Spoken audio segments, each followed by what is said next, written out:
Taste Cocktails amazing cocktail kits. So this is the Espresso Martini Kit. There's a whole range of cocktails, so if you love making cocktails at home but don't want to buy all the big bottles of everything, this is perfect for you. This kit will actually make a few cocktails.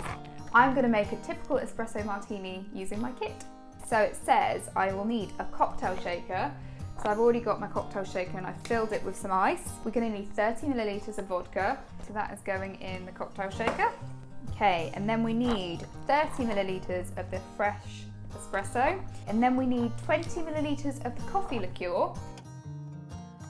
The next thing to do is just to shake this up.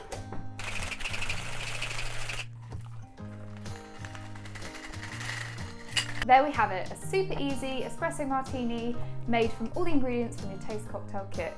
If you'd like to order one, I'll put the link up above or below this video. Cheers everyone!